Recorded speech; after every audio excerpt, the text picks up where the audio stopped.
Coach Prime reveals Shedeur Sanders' successor as Kaidon Salter's major concern flagged. Nobody said replacing Shedeur Sanders would be easy. But boy, this one's taking way too long. 2 quarterbacks. A dual-threat wizard from Liberty with legs like lightning, and a true freshman prodigy with ice in his veins. And the man at the helm? Coach Prime himself, standing in front of the media, flashing that prime confidence and casually saying, "We brought both of them because I don't know which one is going to start." Welcome to the most chaotic quarterback battle Boulder has seen in decades. Kaidon Salter versus Julian Lewis. Veteran versus wunderkind. Battle-tested mobility versus cold-blooded pocket precision. On July 26th, PFF's Dalton Wasserman broke it all down. And let's start with Salter and what he's done the last couple years at Liberty. Kaidon Salter is a lot like, actually, his Liberty predecessor, Malik Willis. He's got a huge arm. Even for a guy with kind of below-average size, and he's an explosive runner who can make people miss. So you're talking about a guy who is a dual threat. But here's the rub. Colorado ran the ball at the second lowest rate in the country last season. The Buffs were bossing with the air raid offense. 3 wideouts is bare minimum. Liberty? They were 7th highest. Salter thrives in play action, in chaos, in Sandlot-style football where he scrambles out and lets it fly 60 yards downfield like he's playing Madden on rookie mode. He holds the ball a little too long, Wasserman added. 'Cause he plays a lot of that Sandlot football. And that's the conundrum. Because Pat Shurmur's offense? It's the opposite. Think rhythm, pocket balling, timing, surgical precision. Think Shedeur Sanders hitting his third step and launching some darts rather than scrambling around. Shurmur doesn't want chaos. He wants a Swiss watch. Wasserman went on to add, Salter is an athlete. He's got a big arm, he's got big-time feet, but he's not always going to make the most accurate throws from the pocket. So where do we adjust there? The question is, will Pat Shurmur going to change his offense for Kaidon Salter? Does he even have time for that? According to PFF, Julian Lewis is a better fit to run the Buffs' offense. Wasserman doubled down on Julian Lewis. Now, if it's the true freshman Julian Lewis, he's a lot more like Shedeur. Doesn't have huge size or a huge arm, necessarily. But he's urgent, he's on time, he's accurate.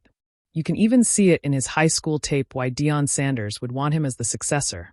The long-term successor, I should say, to Shedeur Sanders, because it's the same type of urgent rhythm passer in the pocket. He's got good vision, he's got a quick release, and they say he's been playing really well in practice. Julian Lewis mirrors Shedeur, like they got something in their DNA. It's a tough pick for Pat Shurmur. That's why Deion Sanders is sweating. Not because he lacks talent, he's drowning in it. But because naming a starter here isn't just about week 1. It's about setting the tone for Colorado's future. Make no mistake, Salter's no slouch. Over 5,800 yards passing, 56 touchdowns, 2,000 plus rushing yards, and 21 rushing TDs at Liberty. He's eaten turf in blowouts and danced in bowl games. But sometimes, raw explosiveness isn't enough. Still, remember this. The Big 12 eats freshmen alive.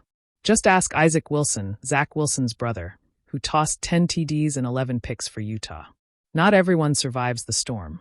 So now Deion has a choice.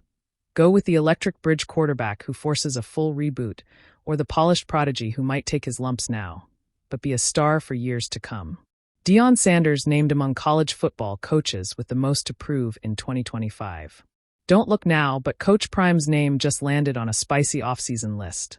Fox Sports, 10 college football coaches with the most to prove in 2025. Landing at number 9, Deion Sanders joins some serious names. James Franklin, number 1, Lincoln Riley, number 2, and Brent Venables, number 3, are all chasing conference titles and national dreams. Sanders? He's chasing something trickier: respect, validation, and consistency. Let's keep it 100. Coach Prime is 13-12 since taking over in Boulder. Last season, the Buffs finished 9-4, a solid rebound after that rocky 2023. But 2025? It's the first year without Shedeur Sanders and Travis Hunter. No more security blankets. No more freak athletes to bail out broken plays. And the schedule? Brutal. We're talking road games at Kansas State, TCU, West Virginia, and Utah. 6 of the top 7 SP Plus projected teams in the Big 12. Odds makers are placing Colorado's win total around 6.5, and most bets are hammering the under. That's not shade. That's the reality of losing NFL-level talent. reshuffling the offensive line, and potentially breaking in a rookie QB. Fox Sports' ranking might seem like a call-out, but in Coach Prime's world, it's a challenge. And he's never backed down from those. But if we're being real, even bowl eligibility would feel like a big win for the Buffaloes' campaign. The midsummer air around the Browns' training complex felt electric, a mixture of excitement and nerves that only a quarterback battle could stir. Reporters crowded the sideline, pens poised and cameras humming, waiting for Coach Prime, Sanders to step to the microphone. Everyone knew he was visiting to check on his son, but no one expected him to say what he said that afternoon. He smiled that familiar, mischievous grin and let the pause linger. "Listen," Coach Prime began, eyes scanning the sea of questions. "Shedeur is Shedeur. But every quarterback room needs to think about tomorrow, too. And I've seen who might carry that torch." Whispers rippled through the crowd like wind through tall grass. The successor to Shedeur Sanders? He hadn't even cemented himself as QB1 for the Browns, yet his father was already sketching out the future.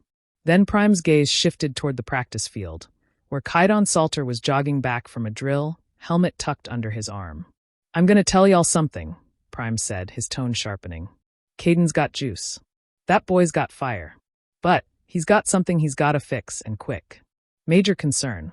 Otherwise, talent don't mean nothing." The day's revelation. On the field, Shedeur had just zipped a 40-yard rope to a reserve wideout, drawing cheers. His rhythm looked smoother than ever, the kind of progression that made analysts swoon and opponents uneasy. Yet, while everyone was dissecting his every snap, Prime's words hung heavier. Kaidon Salter, athletic marvel, dual-threat phenom, and newly minted Browns backup, had a flag next to his name. Salter's reputation had followed him from college. Dazzling scrambles, impossible off-platform throws, and a knack for energizing an offense. But there were whispers of inconsistency, a tendency to improvise too much, to abandon structure in pursuit of highlight reel magic. And, as Coach Prime would later elaborate, it wasn't just on-field mechanics. Kaidon's got a lockin' off the field, Prime told a smaller group of reporters later, voice low but deliberate. "This league don't wait for you to get organized. Film study, habits, preparation. If you don't respect the craft won't respect you. That's my concern. That's the flag."